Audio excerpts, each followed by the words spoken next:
cétacés, il a créé des baleines, des plus grandes baleines.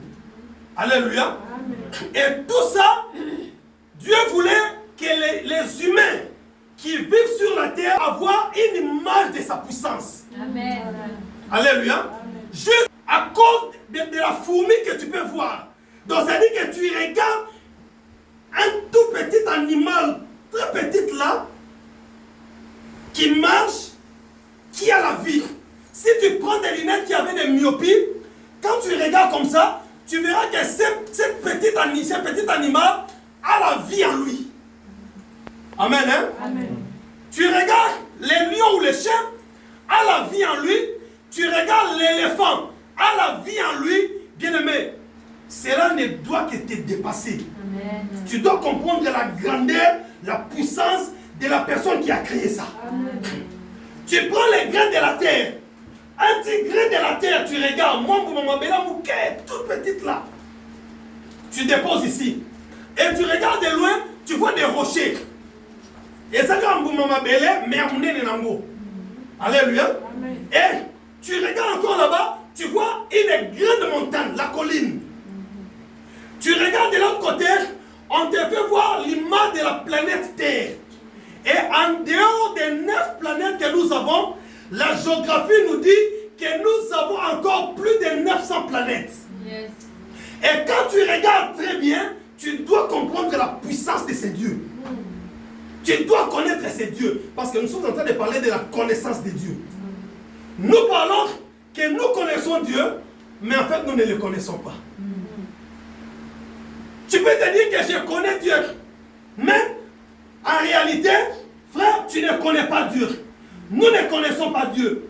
Et Dieu a vu que les humains qui habitent sur la terre, jusqu'à preuve du contraire, malgré des petites créations, des créations moyennes, des plus grandes créations, les humains n'arrivent pas à comprendre la puissance de Dieu. Et il s'est dit lui-même, alors en ce moment, je vais leur envoyer ma parole.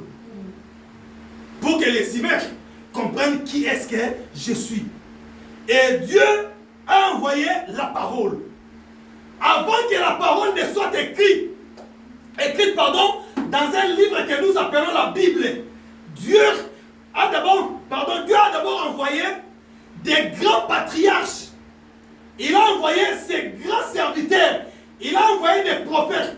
Il a envoyé Moïse, il a envoyé Élie, Daniel, tous ces grands prophètes que vous voulez.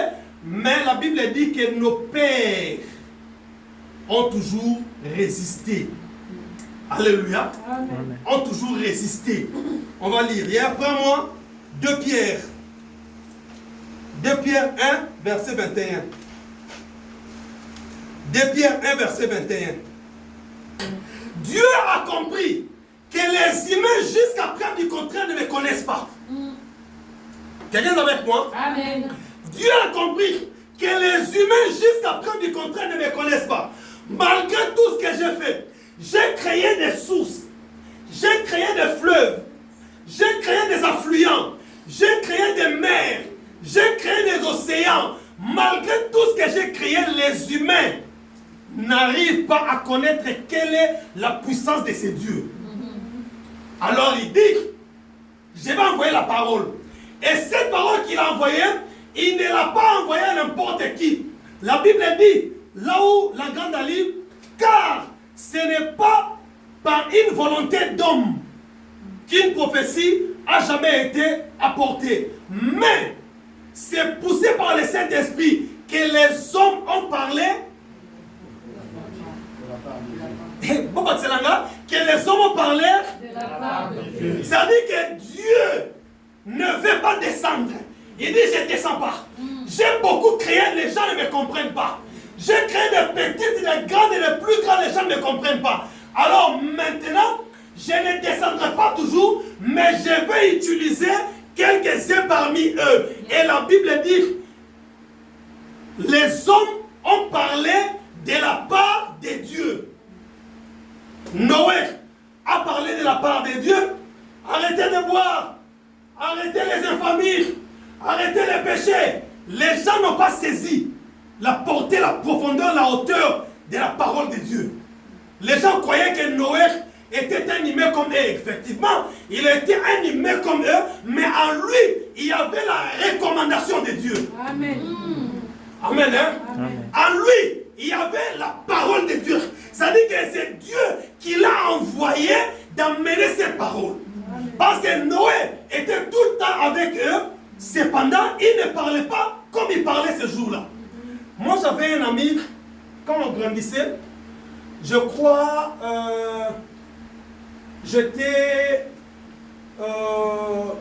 fini, j'avais eu mon bac. J'attendais maintenant pour aller à l'université. Et vous savez, cette période-là, de finir les collèges, les lycées, pardon, et aller à l'université, il fallait les inscriptions, toutes ces histoires. Bon, on était avec un ami, tous les jours on était avec lui, il avait sa petite boutique. Je viens là-bas chez lui, on parlait, le soir je rentre chez moi. Alors pendant que je parlais avec lui, un jour il me dit, ah, mais attends, toi, tu es avec moi ici tous les jours, matin, midi, soir, on parle de tout et de rien, mais des choses qui sortent de ta bouche là, ça vient d'où? C'est-à-dire, quand tu me parles, tu me donnes des versets bibliques. Quand tu me parles de Dieu, mais je vais savoir, toi et moi on est ici, on mange ensemble, toute la journée on est là, mais il arrive un moment, un espace, tu me dis des choses qui viennent de la part de Dieu. Dis-moi, où est-ce que tu puises cela? Frère, tu peux rester avec quelqu'un. Amen, hein? Amen. Tu peux rester avec quelqu'un. Si la personne, c'est un envoyé de Dieu, vous allez manger, vous allez vous promener, vous allez vous changer les habits, mais il y a un espace